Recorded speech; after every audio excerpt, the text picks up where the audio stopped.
This is Sam Brown. Welcome back to Gospel Doctrine Extras. In this brief episode, I thought it would be useful to get a little bit more detail about the Maxwell Institute Study Edition. I mentioned in the overview that I think this is the current go-to for people that are interested in something to supplement the standard official publication from the church, updated in 2013. I want to be clear, I think that edition is great, and there's no reason to not use that edition. When I talk about the Maxwell Institute Study Edition, I'm talking about a little bit of a deeper dive. And I think just to step back for a second, those of you who speak a foreign language will know that there's a richness and clarity and nuance that you discover even in relatively simple texts when you approach them in a foreign language. And that little bit of shift in focus or perspective allows you to see things in a new way.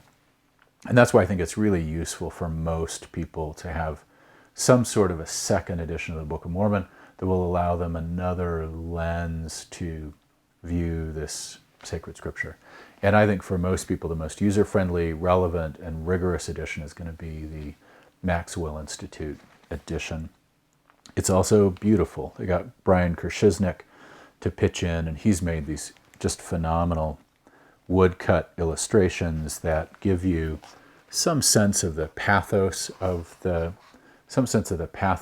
people involved in the creation of the Book of Mormon. And also, I think you want Scripture to be allowed to be a multisensual experience, to be able to hear it and to see it and to think it.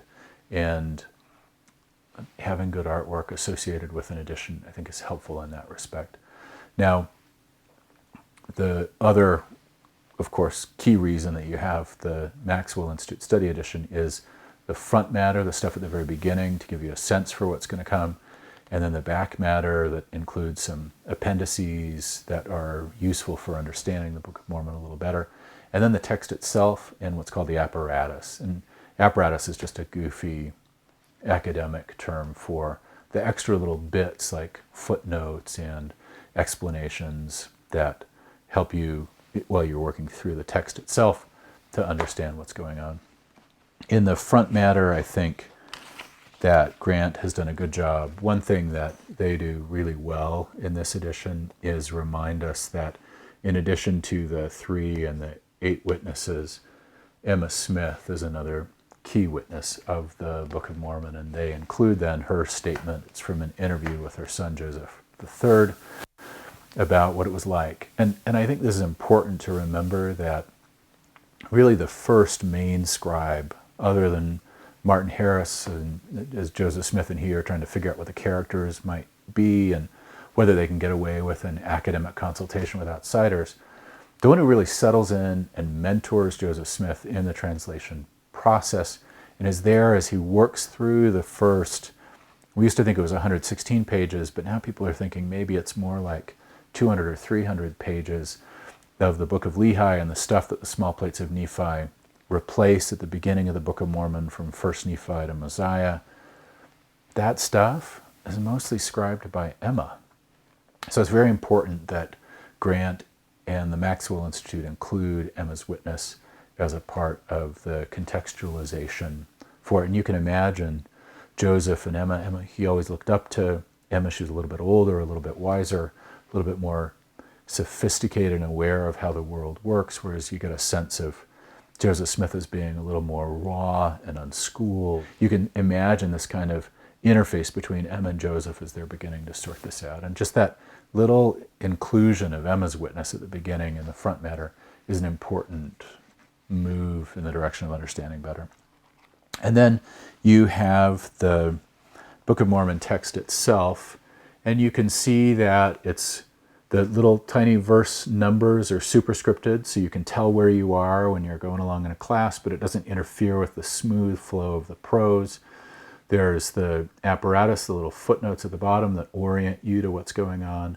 And then he also has these little bolded single sentences just to orient you. Again, Grant and Heather Hardy are very sophisticated readers of the narratives, the stories as they intersect with each other, as the narrators and editors pull them together to weave this tapestry of ancient American scripture. One thing that Grant has done is to highlight what's happening in the text as it moves along.